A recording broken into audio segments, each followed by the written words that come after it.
Graça e paz da parte do Senhor Jesus Cristo. Eu queria compartilhar com você hoje um relato que está lá em Lucas capítulo 5, versículos de 1 até 11. Lucas capítulo de número 5, versículos de 1 a 11. Diz assim a palavra do Senhor: Aconteceu que, ao apertá-lo a multidão para ouvir a palavra de Deus, estava ele junto ao lago de Genezaré. E viu 2 barcos junto à praia do lago, mas os pescadores, havendo desembarcado, lavavam as redes. Entrando em um dos barcos, que era o de Simão, pediu-lhe que o afastasse um pouco da praia. E assentando-se, ensinava do barco as multidões. Quando acabou de falar, disse a Simão: Faze-te ao largo e lançai as vossas redes para pescar. Respondeu-lhe Simão: Mestre, havendo trabalhado toda a noite, nada apanhamos, mas sobre a tua palavra lançarei as redes. Isto fazendo, apanharam grande quantidade de peixes e rompiam-se-lhes as redes. Então fizeram sinais aos companheiros do outro barco, para que fossem ajudá-los. E foram e encheram ambos os barcos, ao ponto de quase irem a pique. Vendo isto, Simão Pedro prostrou-se aos pés de Jesus, dizendo: Senhor, retira-te de mim, porque sou pecador. Pois à vista da pesca que fizeram, a admiração se apoderou dele e de todos os seus companheiros, bem como de Tiago e João, filhos de Zebedeu, que eram seus sócios. Disse Jesus a Simão: Não temas, doravante serás pescador de homens. E arrastando eles os barcos sobre a praia, deixando tudo, o seguiram. É interessante esse relato, essa experiência que os discípulos tiveram com o Mestre. Jesus está iniciando o ministério na Galileia. Segundo o Evangelho de João, capítulo 1, a partir do versículo 35, depois do batismo de Jesus, até o seu ministério na Galileia, os estudiosos da Bíblia dizem que se passaram se passou um ano desde o batismo de Jesus até o início do seu ministério aqui na Galileia. Ele está aqui no lago de Genezaré. E quando ele está chegando até o lago de Genezaré, no versículo 2 diz que ele viu 2 barcos junto à praia, e no barco estavam pescando. Tanto Simão não estava no barco, mas eles estavam lavando, limpando a rede. Era costume, depois da pesca, eles passavam a noite inteira pescando, e na manhã do dia seguinte eles lavavam as redes, ou uma sujeira que ficou grudada na rede, ou algum peixe maior que possa ter rompido um pedaço da rede. Enfim, eles estão ali na beira da praia consertando, limpando a rede. Quando chega Jesus, entra no barco e pede para que Simão Pedro se afaste, e ele começa a ensinar. Ele começa lá do barco, ele faz do barco um púlpito, da praia ele faz o auditório, e ele começa a ensinar toda aquela multidão que no versículo 1 diz que o apertava. Por onde Jesus andava, as multidões iam. Depois lá em João 6, Jesus vai falar que as multidões, ou grande parte das pessoas que seguiam a Cristo, seguiam por causa do pão. Queriam o pão. Eles viram quando Jesus multiplicou o pão, quando Jesus multiplicou os peixes, e eles seguiam porque sabiam que Jesus era doador de bênçãos, ele fazia milagres. Isso nós vamos ver lá em João capítulo 6. E aí, quando ele está acabou o ensinamento, ele pede para que Pedro jogue a rede. E Pedro diz: Senhor, nós pescamos a noite inteira, mas sobre a tua palavra nós lançaremos a rede. E diz que quando eles lançam a rede, é chamado milagre da pesca maravilhosa, eles começam a puxar a rede, e é tanto peixe que quase que o barco vai a pique. Pedro precisa fazer um sinal para o outro barco, dizendo, olha, venham nos ajudar, nos ajude porque é muito peixe. E quase que o barco vai a pique mesmo. Eles repartem, e Pedro tem uma ideia, uma noção, quem é que está no seu barco. Quem está no seu barco, ele tem essa revelação da parte do Senhor, e ele percebe que é mais do que um homem, é mais do que o carpinteiro, é mais do que o filho de José, é o próprio Messias esperado. Por isso que eu falei no começo que eles ficaram pelo menos um ano. Certamente Jesus conhecia Pedro, conhecia André, conhecia os discípulos. Então, quando ele se dá conta, quando ele dá conta de quem era que estava no barco, ele diz, Senhor, afasta-te de mim, retira de mim, o versículo 8, porque eu não posso ficar perto do Senhor, eu sou pecador.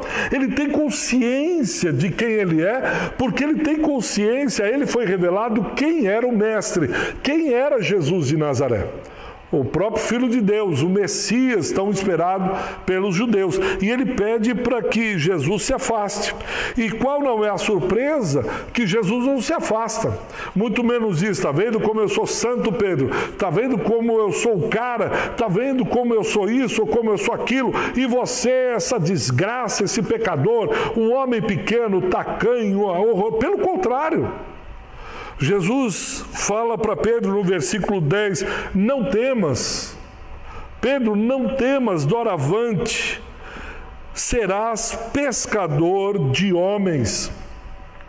Pedro, não temas, porque eu estou treinando você, eu estou discipulando você. Pedro, não tenha medo. Isso tudo, esse sinal, esse milagre, faz parte do discipulado, porque eu tenho um propósito, um plano na sua vida. Eu não estou fazendo aqui um milagre multiplicando peixe só para multiplicar peixe. Eu tenho um propósito, tenho um milagre. Eu vou treiná-lo, eu vou discipulá-lo. Acima de tudo, eu vou revelar a você quem você é. Qual a razão de você ter nascido? Por que você é Simão Pedro? Você não é um simples empresário do ramo da pesca. Você não é mais um que abriu um negócio e prosperou. Pelo contrário, Pedro, eu vou fazer de você um pescador de homens. E lá no versículo 11, eles arrastando os barcos, diz que deixaram tudo e o seguiam. Não só Pedro e André, mas também Tiago e João. Largaram, abandonaram tudo e seguiram a Jesus. Aí começa, se dá início o chamado do discipulado. E eu tenho certeza que assim como Pedro, assim como André, Tiago e João, eu e você também temos um propósito. Também, de alguma maneira, Deus nos chamou, Deus nos salvou para algo. Ele não nos salvou só porque salvou e fim de papo, não. Porque havia algo maior. Ele está chamando pessoas, Ele vocaciona pessoas. E como se dá isso? Como se inicia? Como isso acontece? É o que eu queria falar um pouco para vocês. Lá no versículo 2, é interessante, diz assim, viu 2 barcos junto à praia.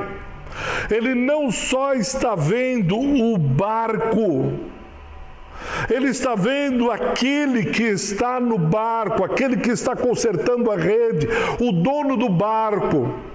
Ele está vendo o cenário, ele está vendo o trabalho de Pedro, ele está vendo o trabalho de André, ele está vendo aqui o trabalho, ele viu aqueles homens, ele olhou, Jesus percebe aqueles homens. Por que isso é importante? Porque muitas vezes nós achamos que Jesus passa desapercebido. Nós achamos que Jesus dá de ombros, Ele passa pela gente e não nos nota. Jesus está caminhando junto ao mar da Galileia, é proposital. Ele sai do meio da multidão intencionalmente, ele vai em direção a Pedro, ele vai em direção a André, intencionalmente. Jesus conhecia tanto Pedro quanto André, ele conhecia tanto um quanto conhecia o outro. Ele não está lá andando desapercebidamente com um gaiato, chutando pedra, não. Pelo contrário, ele vai exatamente ali em direção àqueles homens e os convida, os chama. Diz que há alguma coisa maior para eles fazerem. E é interessante porque ele usa: eu vos farei pescadores de homens. Era muito usado no Antigo Testamento, em Jeremias, capítulo 16. O Senhor usa a boca do profeta Jeremias, dizendo que ele mandaria pescadores para fisgar o povo rebelde, para fisgar, pôr o anzol na boca do seu povo e trazê-lo, mas como juízo. Era usado essa metáfora de pescador de homens, mas como juízo, tanto em Juízes, capítulo 16, como também em Ageu. Ele usa Amós 4:2. Ele usa dizendo: eu vos enviarei pescadores, homens que vão pôr anzóis na boca do meu povo e vão puxar, mas como juízo. Mas agora aqui não é como juízo, mas é como chamamento, é como vocação, é como um despertamento, é como se ele dissesse: ei, acorda, há algo maior, há um plano maior. Por isso ele vê, ele percebe, ele olha no cotidiano, no trabalho, ele olha quando você está indo no colégio, quando você está em casa, quando você está no carro, ele está percebendo, ele está olhando, ele viu, ele vê a mim e a você. Ele vê a mim e a você, ele olha para nós. Você não passa desapercebido, você não passa ao léu, pelo contrário. Jesus olha e diz: é você. Ele está lá no lago de Genezaré, ou também conhecido Mar da Galileia, e ele vê esses homens que estão consertando, desembaraçando, estão lavando as redes. E ele chama esses homens no lugar mais normal, cotidiano do mundo.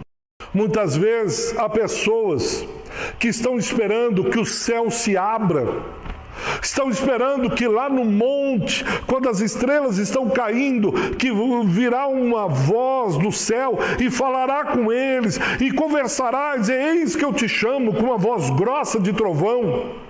Tem gente que está esperando o raio do céu. E é interessante como Jesus chama os seus discípulos lá no trabalho deles, lá na rotina deles, lá no dia a dia. Se você está esperando uma luz vir do céu, a lua cair na tua cama, um anjo bater asas, Deus está te chamando lá no lugar onde você trabalha, ali no seu colégio, aí na sua casa, na cozinha da sua casa. É aí que Deus está te vendo, é aí que Deus se encontra, é aí que Deus vai falar. E eles não só estão no lugar deles, eles não só estão na rotina, no cotidiano, na mesmice, como eles estão passando por uma situação dificílima. Porque o Mar da Galileia era um lugar onde havia muitos peixes. Tanto que alguns autores, só vou dar uma passada por isso aqui, mas diz que o milagre não era ter peixes, a multiplicação dos peixes. O milagre era não ter peixes. Porque havia várias empresas pesqueiras, associações pesqueiras ao redor do Mar da Galileia ou do Lago de Genezaré, porque havia muitos peixes. E quando eles pescam a noite inteira e não tem peixes, Esse é o milagre, não ter peixes. O milagre é Jesus acabar com a pesca ali. Não é multiplicar os peixes. É Jesus dizer, olha, peixes, fujam e não entrem nas redes. Esse é o milagre. Talvez um outro dia a gente fale nisso. Porque Jesus tinha que trabalhar a incredulidade no coração desses discípulos. Mas vamos em frente. Quando Jesus percebeu, viu esses homens, entrou naquilo que era o cotidiano, o rotineiro da vida deles. E mais do que isso, a situação que eles se encontravam.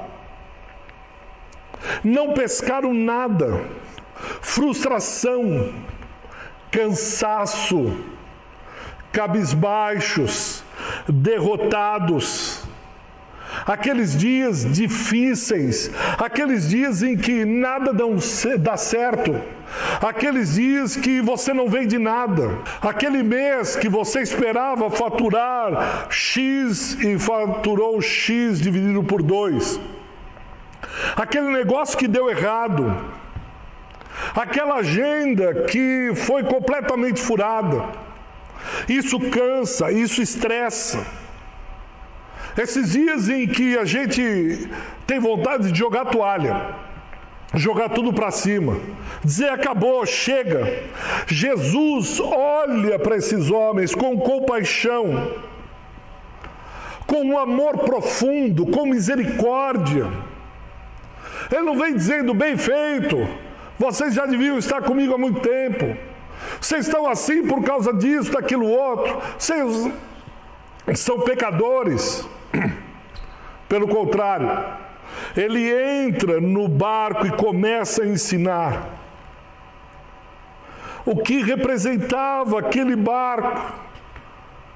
Jesus estava discipulando, formando aqueles homens para serem pescadores de homens.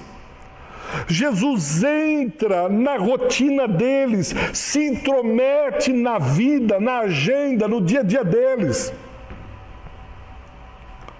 É como se Jesus dissesse assim, olha, eu quero andar com vocês, mas não é um andar dominical. Não é um andar do encontro das orações. Não é um lugar dos cultos. Não é um lugar onde se reúne apenas e tão somente na confraria. Eu quero me encontrar com vocês no profundo, no íntimo.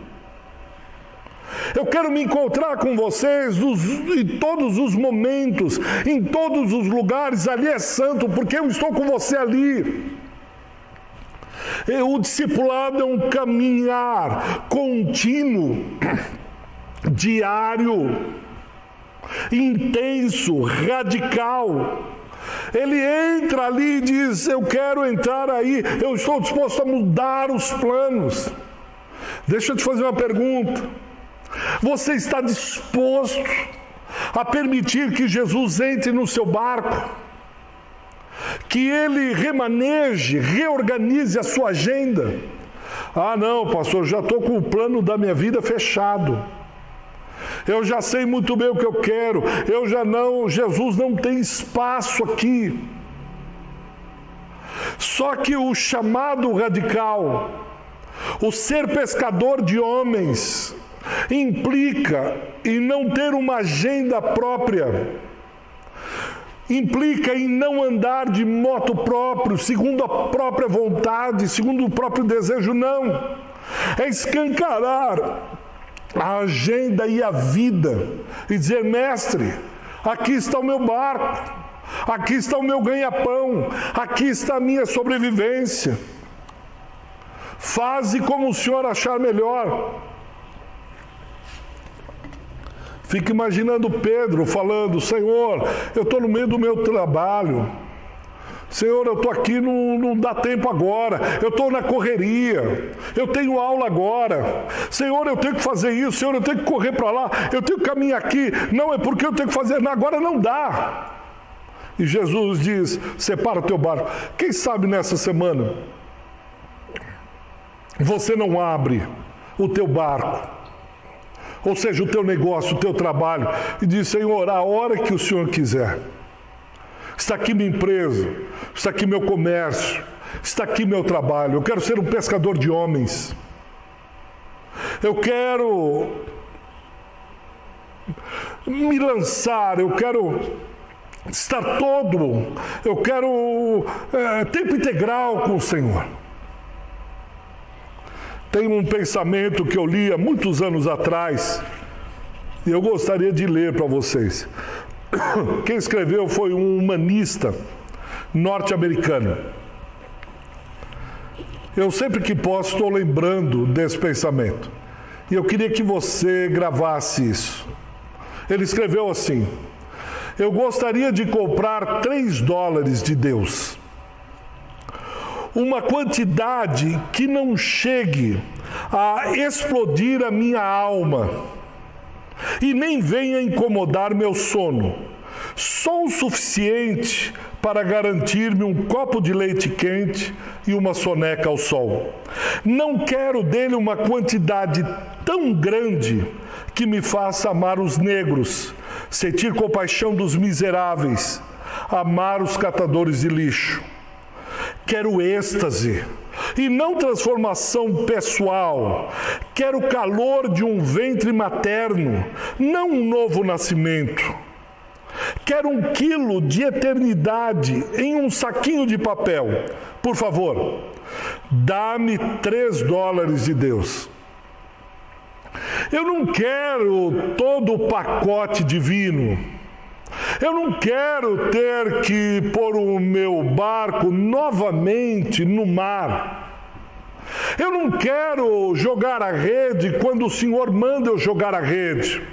Eu não quero obedecer, fazer as coisas que o Senhor me pede para fazer. Eu quero só um pouquinho.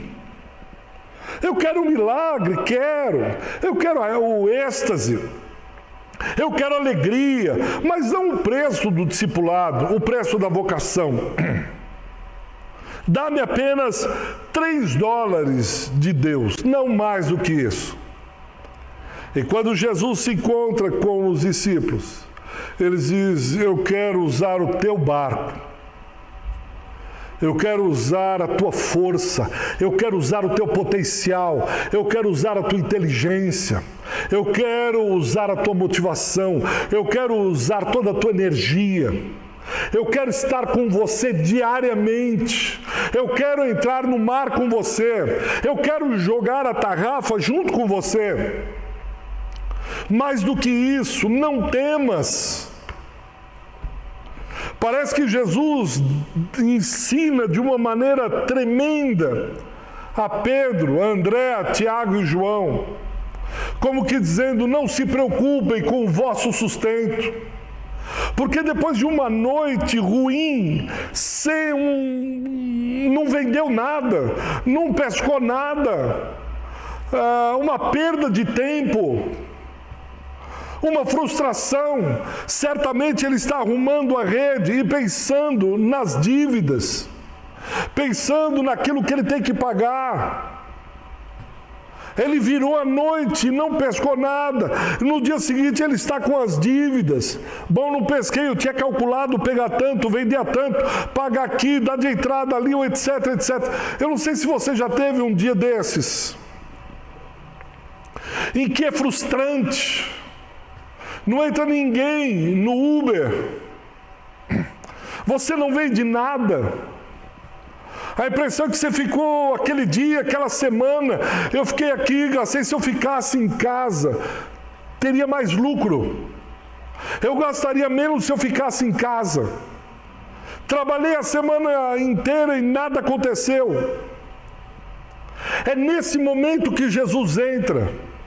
E dizendo: quem envia, quem dá o sustento a vocês, não é o seu esforço, não é a sua força de trabalho, sou eu, o Deus que cuida dos meus filhos, sou eu que dou a provisão para os meus filhos, sou eu que faço com que os peixes entrem nas vossas redes, sou eu que faço. E ele precisa ensinar isso aos discípulos, porque ele está chamando Pedro, André, Tiago, João. Ele diz: eu vou suprir vocês, não irá faltar o pão nas vossas casas, o sustento chegará. Eu sou o Deus da provisão. Eu sou Deus que sustento aqueles os quais eu chamo, aqueles que eu vocacionei, aqueles que eu chamei para mim. Eu levarei o alimento, eu trarei a provisão. Eu sou o Senhor dos mares, eu sou o Senhor do trabalho, eu sou o Deus da provisão. Agora, como é difícil a gente entender isso em períodos de dificuldade, noites mal dormidas, noites de pescas ruins. E Jesus entra em cena dizendo: pode vir, que eu garanto. Pode vir, porque eu sustento. E depois, o versículo 4 e 5, ele diz: olha, podem colocar o barco mais fundo, podem aumentar as apostas, podem caminhar e pisar com fé, porque eu trarei a provisão. A Nova Versão Transformadora diz assim: agora vá para onde é mais fundo e lancem as redes para pescar. E aí Pedro, os discípulos, têm que tomar uma decisão. Ou eles confiam na palavra do Mestre, ou eles confiam em sua experiência. Ou eles vão mais fundo, mesmo cansados, mesmo depois de terem trabalhado. Quantas pessoas no ministério, chega uma hora que cansa, e cansa mesmo, é normal.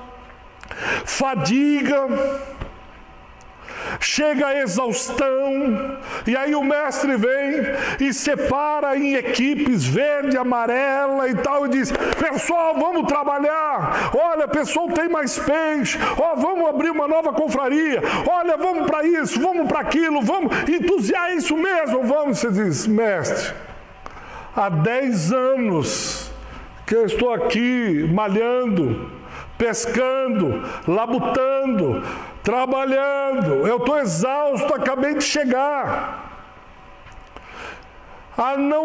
Como se não bastasse, ainda o senhor entrou no meu barco e pregou mais ainda. Tudo bem, mas agora chega, eu preciso descansar. Agora é a hora do relaxamento, agora é a hora do descanso. E Jesus diz: vai mais fundo. Você diz: Senhor, o Senhor não entendeu o que eu falei. O Senhor é um bom Deus, eu amo o Senhor, está tudo certo. Mas parece que a gente fala e o Senhor não entende. O Senhor parece minha sogra. A gente fala, ela não entende. Eu vou repetir para o Senhor: eu pesquei a noite inteira. Eu estava agora terminando de arrumar a rede, ia guardar e ia dormir. O Senhor entrou no meu barco, eu não falei nada. O Senhor mandou afastar, eu afastei. O Senhor falou tudo o que o Senhor queria falar. Agora o Senhor manda a gente ir mais fundo. É hora de descansar, é hora de parar, é hora de dar um descanso. O Senhor não está vendo que essa pandemia exauriu minhas forças? O Senhor não está vendo que esse isolamento social, essas notícias mexeram com a minha cabeça? O Senhor não está vendo isso? E o mestre diz: filho, vamos mais profundo. Filho, vamos remar mais um pouco. Não tinha motor. Não tinha motor do barco, ele ligava e o motor levava.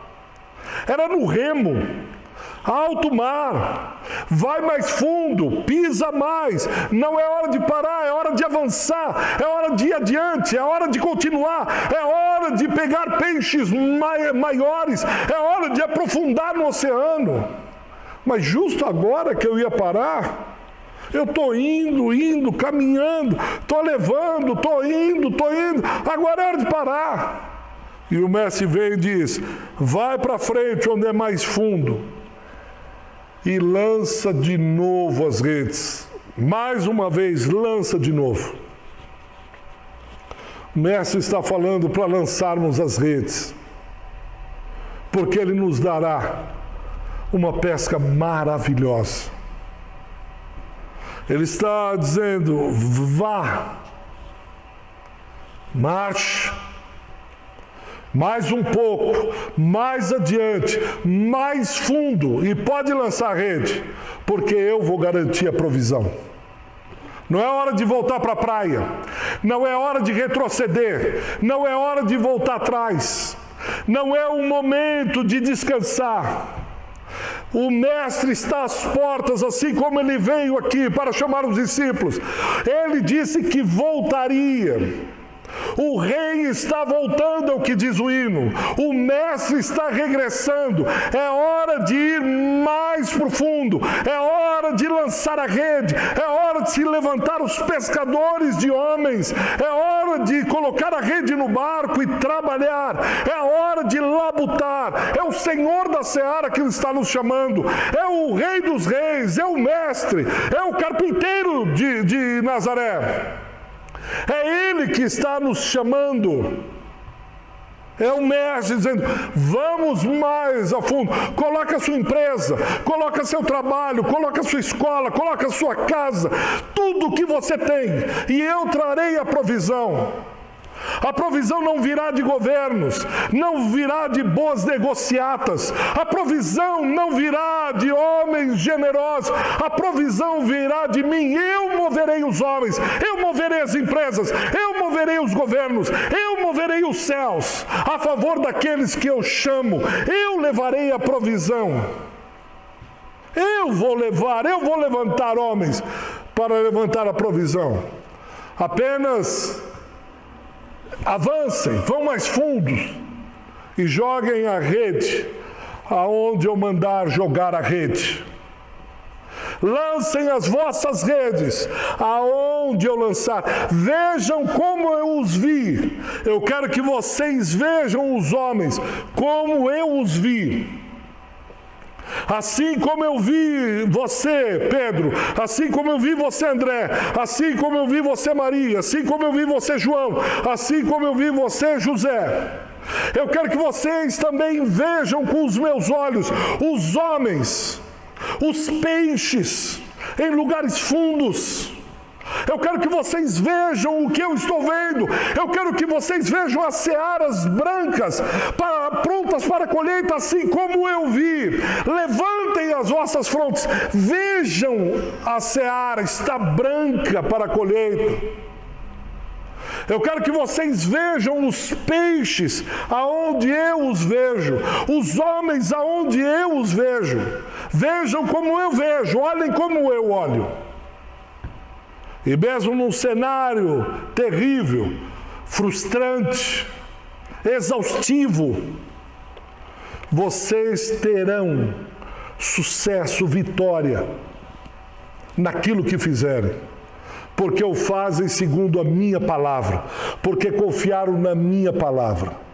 E eu os guiarei, eu irei dar direção, eu orientarei vocês. E vocês encontrarão descanso para as vossas almas. E eu vos farei pescadores de homens. Meu irmão, siga adiante naquilo que Deus tem falado ao seu coração.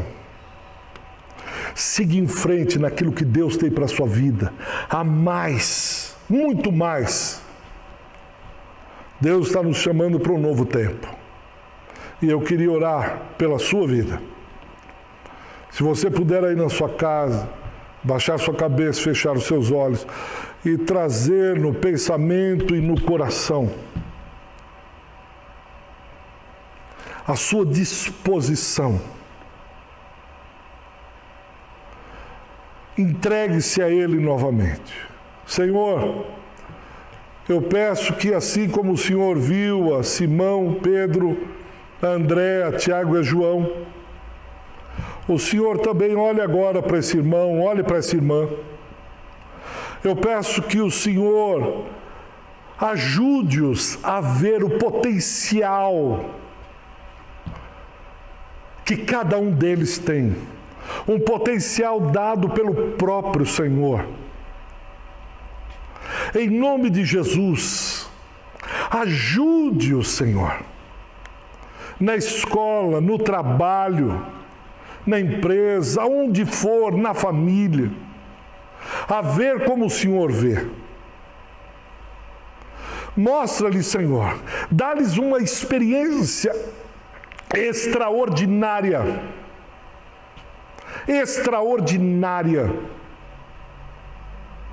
do Deus da provisão, a fim de que nós não venhamos a temer, a fim de que não tenhamos mais medo, apenas confiemos na Tua palavra. Que o Senhor nos ajude, que o Senhor continue a nos abençoar e orienta aonde devemos jogar as redes. Eu abençoo esse irmão, eu abençoo essa irmã, com toda sorte de bênçãos nas regiões celestes. Em nome de Jesus. Amém.